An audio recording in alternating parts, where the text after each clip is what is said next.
Welcome back to the Deep Dive. This is where we take your source material, we really plunge into the details, and hopefully give you the most, comprehensive and maybe even surprising overview possible. Yeah, and today we're looking at an artist, Martha Plimpton, whose most famous role, maybe the one everyone knows first, it sort of acts like this historical marker. Right, like it freezes her in time for some people. Exactly, and it kind of obscures this huge and really rigorous body of work she's built up over decades. Okay, so we're talking about Martha Plimpton. For a lot of people, she's Steph Steinbrenner, right? The really pragmatic, maybe a bit exasperated Goonie from back in '85. That's the one. But that role, it definitely established that sort of rebellious teen thing in everyone's mind, globally even. Yeah. But it's really just the first footnote, you could say. Her whole career after that is marked by this absolute dedication to the craft. Which led to, what, 3 Tony nominations back to back? 3 consecutive Tony nominations, an Emmy win, and this whole other identity as a pretty powerful political activist. Okay, so that's a massive trajectory to unpack. We've got this comprehensive biographical deep dive, basically tracing her evolution across, 4 decades? Mm-hmm. And different mediums, too. That's right. So our mission, really, for you listening, is to kind of connect those dots. How do you get from that reluctant 80s adventurer, Steph, yeah, to this really celebrated New York theater titan, and then an award-winning TV star, and now an independent film actor known for these really deep, dramatic roles. Or basically exploring a career that's defined by her just refusing to be stuck. Yeah. Right? Refusing to be typecast by how the industry first saw her. Absolutely. And I think to really get the scope of that career, you first have to understand just how deep her artistic roots go. Okay. She was born in New York City, November 16, 1970. And her family tree, it's essentially a masterclass in American stage history. It really is. The DNA is practically tailor-made for the stage, isn't it? Yeah. She's not just a Carradine. Right. Her parents, Keith Carradine and Shelley Plimpton, were both actors. And they met performing in the original Broadway run of Hair. Which is such a telling detail, right? Yeah. Hair, that massive counterculture moment. Exactly. Her foundation is right there in the 60s counterculture revolution, and specifically the stage. Precisely. And that legacy, it goes even further back. Her paternal grandfather was John Carradine. The legendary character actor. Prolific doesn't even cover it. No kidding. So this background, it kind of explains why maybe she never saw acting as just, a hobby. It was more like this profound, almost inherited thing, a vocation. And it's not just the Carradine side either. That Plimpton name connects her to another whole strain of American cultural history. That's right. The sources confirm she's an 8th cousin twice removed of George Plimpton. The writer and editor. Wow. Yeah, they share a common ancestor, Captain John Plimpton, way back in the 1600s. That's amazing. And just as a fun little aside, she's also related to Bill Plimpton, the cartoonist, even though the spelling's a bit different. Okay. So this theatrical destiny was kind of laid out for her. And she embraced it, right away. She went to the Professional Children's School in Manhattan, the place where lots of young working actors train. Right. And her very first stage appearances were, technically they were during her mom's curtain calls for plays like The Leaf People and The Ass and the Heart. She wasn't just sort of around the stage. She was part of its fabric from the start. But before she became a screen regular, she actually started out modeling, didn't she? Early 80s. Yeah, that's right. She did some high-profile stuff, like an early Calvin Klein campaign. Oh, I remember those ads. Yeah. And that period, it sort of established her initial public image. The sources describe it as a sophisticated but tomboyish little girl. That mix, that kind of intellectual vibe, but also rugged independence. Mm-hmm. You can see how casting directors would jump on that. Totally. Her actual feature film debut was tiny, a role in Rollover, that political thriller in '81. Mm-hmm. But her first really notable screen role was probably Johnsy, the daughter in The River Rat in 1984. Critics back then even noted her hoydenish quality. So that persona was there early. And then came the game changer. The role that just cemented her as this 80s icon, Steph Steinbrenner in The Goonies, 1985. Yep. Richard Donner's film, she was the cynical one, the smart one, maybe a little condescending. The grounding wire for all that chaos. Exactly. And that role, boom, it solidified the rebellious tomboy typecasting in Hollywood's eyes. instantly. And the role she took right after that seemed to lean into it, didn't they? Oh, heavily reinforced it. In '86, she played the Reverend Spellgood's daughter in Peter Weir's The Mosquito Coast. With Harrison Ford, yeah. Right. Another cynical, kind of intellectual teen. Then she followed that up with Shy People in '87, which was critically praised, but maybe didn't make a huge splash commercially. But 1986 wasn't just about cementing that film persona. It was also when her most high-profile relationship started, right? That's right, River Phoenix. She met him in '85, but they started dating seriously in February '86 while they were making The Mosquito Coast together. They really became the young Hollywood power couple for a while there, both seen as these really intense, serious actors drawn to complex stuff. Yeah, they were. And their professional work together peaked with Sidney Lumet's Running on Empty in 1988. Oscar-nominated film. They Right. played young activists. And she got her own recognition for it, too, a Young Artist Award nomination. But that partnership, that intensity, it didn't last. No, it ended in June 1989. And the source material is pretty clear. The breakup was directly linked to Phoenix's growing substance abuse issues. Yeah. Plimpton actually gave this really quite poignant and mature reflection on it later. She said she realized that, screaming, fighting, and begging wasn't going to change him. Wow. He had to change himself, and he didn't want to yet. That's a direct quote. That's incredibly insightful for someone so young dealing with that. It really is. And despite how painful that breakup must have been, they stayed close friends right up until his death in '93. Which really says something about the depth of their connection. So that personal chapter, it kind of closes out her definitive 80s teen period. Yeah, it really marks an ending point there. So the end of the 80s, she's famous. She's got this rebellious tomboy label. How did she start trying to shed that, to move into being seen as a serious, adult, dramatic actress? Well, she started demonstrating versatility and also staying visible. One of her biggest successes right after that breakup was Parenthood, Ron Howard's film from '89. Huge movie. Commercially massive. Absolutely. She played Julie Buckman Higgins, Diane Weist's character's daughter. Independent teenager, yeah, but nuanced, grounded. It moved her away from just being the tough kid. And people saw her in that different light because the film was such a hit. Yeah. Over $126 million, right? Exactly. It proved she could handle major studio comedy drama as an adult, or at least, a young adult. But if Parenthood was about commercial success, her next move felt more like a statement of artistic intent. You're talking about the German film Zweifeln. Yeah, released here as Silence Like Glass in 1990, the commitment she made for that role. Shaving her head completely to play a young cancer patient. That's a huge physical transformation. It really was. And it sent this unmistakable signal to the industry, didn't it? Like, I'm not precious about my image. I'll do what the role requires. Yeah, I'm here for the serious transformative stuff, no matter how big or small the film. Exactly. That one choice, shaving her head for a relatively unknown foreign film, it just screams seriousness about the craft. Definitely. So throughout the 90s, she's doing this balancing act, it seems. Studio films, but also these more demanding indie roles. That's right. She was in Stanley and Iris with De Niro and Jane Fonda in 1990. But then she took the lead role in an independent film called Samantha in '91. Right. And later, she was Allison and Josh in SAM in '93, the runaway character. Yeah, and it's really in those indie roles where you see her, flourishing and choosing stuff that was maybe a bit more challenging, socially speaking. Like I Shot Andy Warhol in '96. Exactly. Playing a close friend of Valerie Solanas, the radical feminist, that's not exactly a mainstream commercial choice, No, definitely a character-driven choice.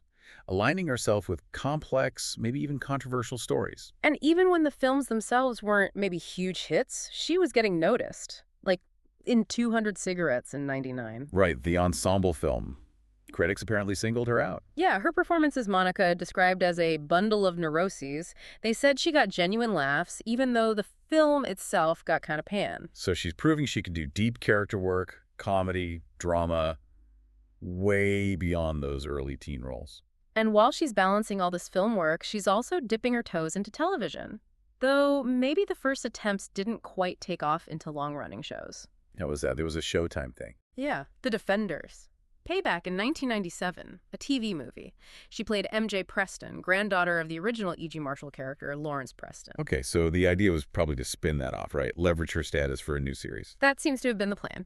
They made 2 sequels in '98, Choice of Evil and Taking the First. Right. But then tragically, E.G. Marshall passed away that same year, 1998, and the whole project just stopped. Wow. So that was a potentially huge early TV lead for her that just got cut short by circumstance. Yeah, a real what if. But her dramatic chops were still getting noticed on TV. She did a 4-episode arc on ER in '99, Meg Corwin. ER was massive then. So that was good visibility? Huge visibility. And then came the role that really made the Television Academy sit up and take notice, finally recognize her talent in that medium. Which one was that? Her guest spot on Law & Order, Special Victims Unit, SVU, in 2002. Ah, okay. Those guest spots can be powerful. Who did she play? Claire Renato, a drug addict dealing with a really complex legal mess. And the performance was just apparently so raw, so powerful. Powerful enough to get nominated. Yes. It earned her her first Primetime Emmy Award nomination, Outstanding Guest Actress in a Drama Series. So even in just one episode, she made that kind of impact. Exactly. It shows the power of just one really well-realized performance. She took what could have been a cliche, right? The drug addict role, and just filled it with so much humanity, so much depth, that it immediately stood out. It showed that all that commitment she'd been honing in indie films, and as we'll see on stage, it could translate into major critical acclaim on TV too. Okay, so that Emmy nomination, it feels like a bit of a bridge, maybe. Because around the early 2000s, she makes this really conscious shift, doesn't she, towards theater? A huge shift. A defining choice, really, to focus almost entirely on the theatrical world, which you could argue is where her artistic heart really was all along. And she went deep into it, particularly in Chicago. Yeah, she got heavily involved with the Steppenwolf Theater Company there. Really influential company. Huge reputation. Absolutely. She did acclaimed productions there, like Hedda Gabler in 2001, and she even directed a show, Absolution, that same year. Wow, directing too? Yeah. She stayed part of their ensemble for nearly 2 decades, only leaving in 2019. That dedication to Steppenwolf really grounded her during that period. And that focus on stage work paid off back in New York, too, right? Immediately. In 2001, she won an Obie Award. That's a big deal for off-Broadway work, for her performance in Hobson's Choice. Okay. And then Broadway itself. 2004. Her official Broadway debut in a play called 16 Wounded at the Walter Kerr Theater. And this is where we get to that really staggering period for her, the thing that just proves beyond any doubt she's a theater heavyweight. The three-peat, 3 consecutive Tony Award nominations. Just pause on that for a second. It's incredible. 3 years in a row nominated for a Tony, and for wildly different kinds of performances, too. That kind of versatility back to back to back, it's almost unprecedented. Okay, let's break down that run because it really does show her command. It started in 2007. Yep, 2007. First nomination, Best Featured Actress in a Play for The Coast of Utopia. Tom Stoppard's trilogy. That was a massive event in itself. Huge undertaking for everyone involved. Enormous. Required incredible intellectual stamina, physical endurance from the cast. And she didn't just get nominated. She won other awards for it. She won the Drama Desk Award and the Outer Critics Circle Award for that performance. She was basically the toast of the theater season that year. Wow. Okay, so that's year one. Then what happened in 2008? Right back on the list. Nominated again, Best Featured Actress in a Play, Yeah. this time for Carol Churchill's Top Girls. Another major, highly respected playwright.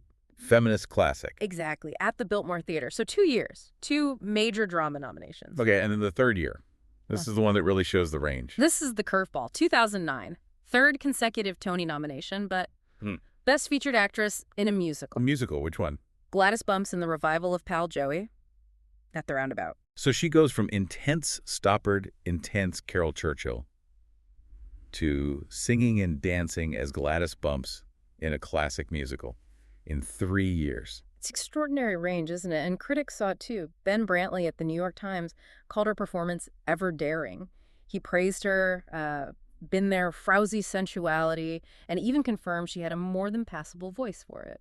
So that streak just completely solidifies her dedication and her success in a world totally separate from that early film fame. Absolutely. Theater titan status confirmed. And during this whole intense theater period, she wasn't just doing Broadway shows, right? She had other creative outlets. Yeah, her energy seemed boundless. She co-founded a production company called Everything is Horrible. Okay, what did they do? Produced short, kind of provocative films for the internet. It shows that need for maybe continuous creative output and having some control over it, too. And she's still connected to her musical roots, her counterculture roots, too. Definitely.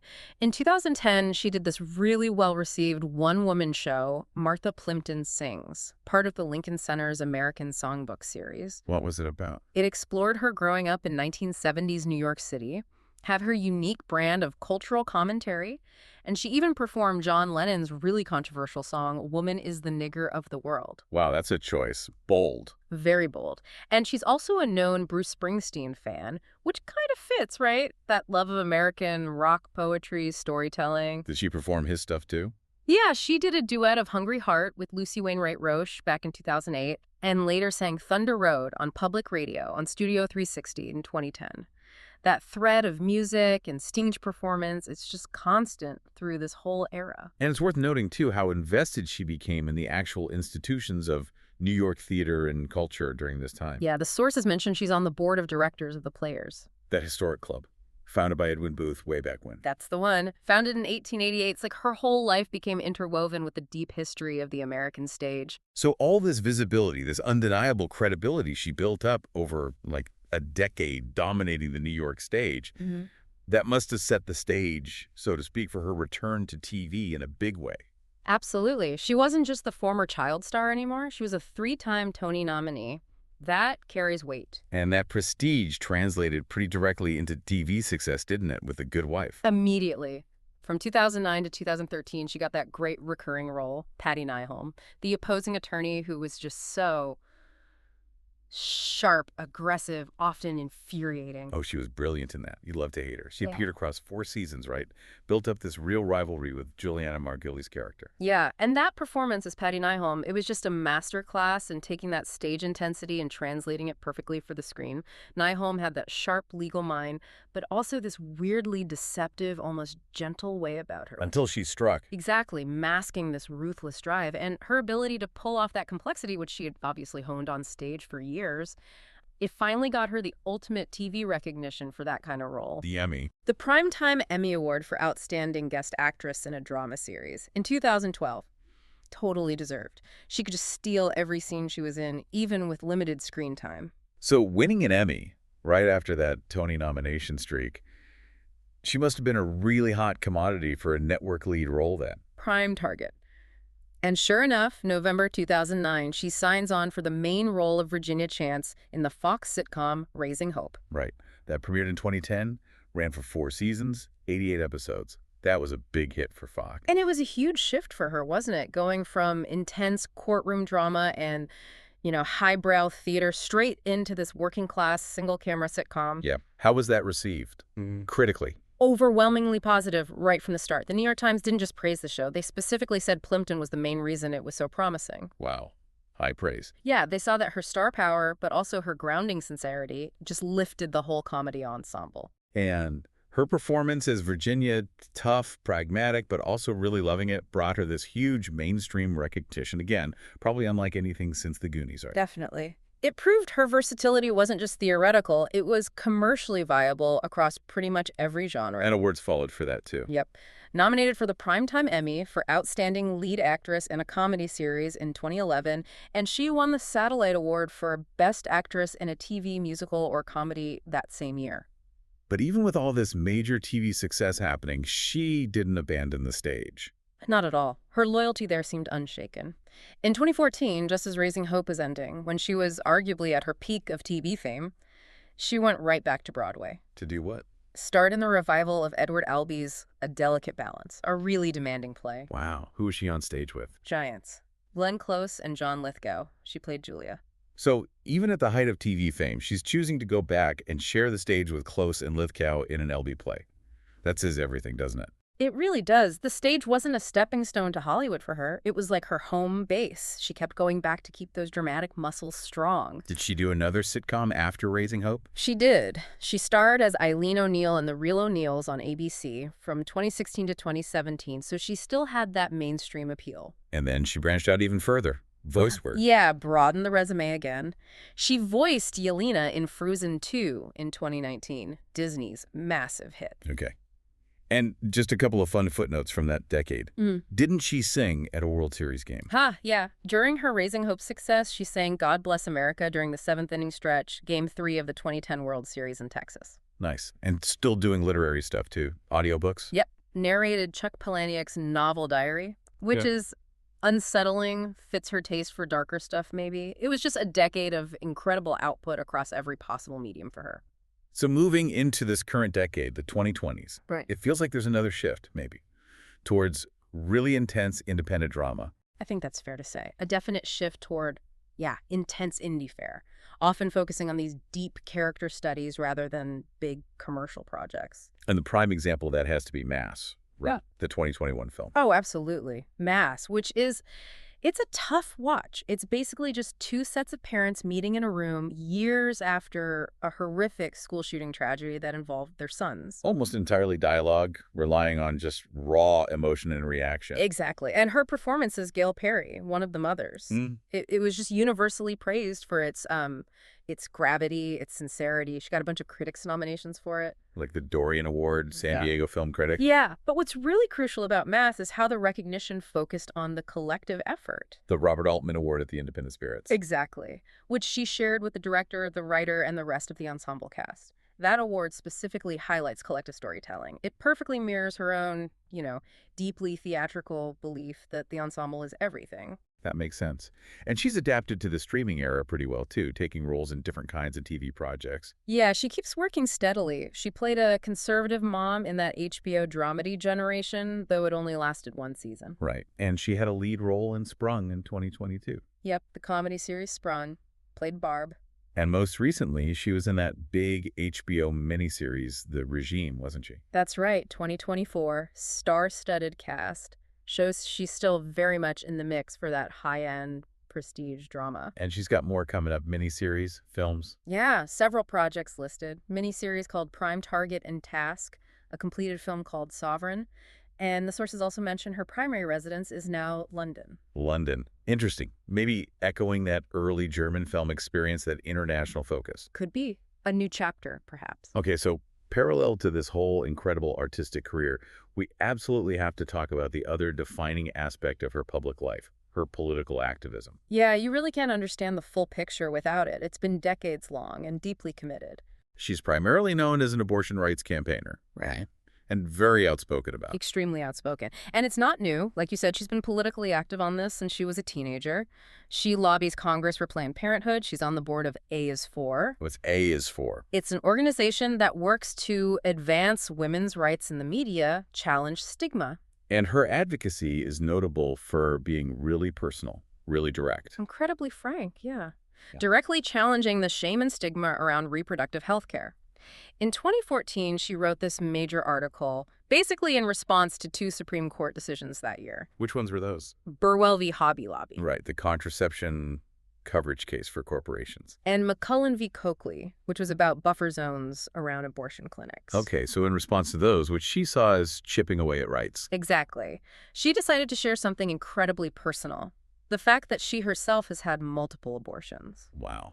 That's a very public declaration. It is, and her stated reason was very clear. She wanted to, and this is her phrasing, contribute to the dismantling of an oppressive, artificial, and unfair shaming of women who seek abortion. Try to normalize it, remove the stigma. Yeah, encouraging women to be unashamed and come out of the abortion closet, as she put it, presenting it as a common, sometimes necessary choice. And that kind of very public, personal stance. Yeah. It's generated attention, obviously, and some controversy, too. Yes. In 2017, she reiterated her experiences and, maybe controversially for some, said that one procedure she had at Planned Parenthood in Seattle was her best one. Her point seemed to be emphasizing the importance of having accessible, professional, non-judgmental care. Right. And her activism isn't just limited to reproductive rights. No, she's also a committed advocate for LGBT rights. She made a statement back in 2016 linking transgender rights and abortion rights as part of the same fight for, bodily autonomy and civil rights. So that activism, it feels like a direct extension of that same rebellious, maybe intellectually rigorous spirit we saw right from the beginning. I think that's exactly right. It runs parallel and is just as much a part of who she is publicly. Okay, so let's try to wrap this up. What's the big takeaway from this deep dive into Martha Plimpton's, incredibly varied career? We've gone from the iconic, but maybe limiting role in the Goonies. That rebellious youth image. To this performer whose whole professional life seems fueled by this constant demanding commitment to her craft. Yeah, and you see that dedication most clearly, I think, in that unprecedented stage career. Those 3 consecutive Tony nominations across plays and musicals, that just cemented her as a top-tier, legitimate actor, no question. And that stage prestige, it really enabled her to make that masterful transition back into high-level TV, getting the Emmy for The Good Wife, which was so intense. Right, and then achieving huge mainstream success and critical acclaim as the lead in a broad comedy like Raising Hope. The range is just phenomenal. What really stands out, I think, is how she consistently used her platform, her fame, not to coast, not to take the easy roles. No, always seeking complexity. Yeah. Whether that meant, physically transforming by shaving her head for that indie film, or committing to these really complex stage ensembles, or even using her public profile for deeply personal, sometimes challenging political advocacy. She always seems to choose the path that requires more thought, more grit. Never the easy route. Yeah. And like we mentioned, she's now apparently based in London, still choosing these intense, limited-run dramatic roles, including that upcoming East of Eden miniseries, which sounds fascinating. Okay, so that brings us to the final, maybe provocative thought for you, the listener. Given that her career has been this incredible balancing act, right, between huge screen roles and these really deep theatrical commitments, how will this current focus on intense, character-driven, limited series, often filmed overseas, how will that shape her ultimate legacy? That's the question, isn't it? Will she circle back to Broadway eventually, maybe shoot for that legendary 4th Tony nomination? Or is her future now really about crafting these very specific, maybe darker, dramatic roles for the global streaming audience? Where does she lean next? What area of this already multifaceted career will define her next chapter? Something to definitely keep an eye on. Absolutely. A trajectory we leave with you to ponder.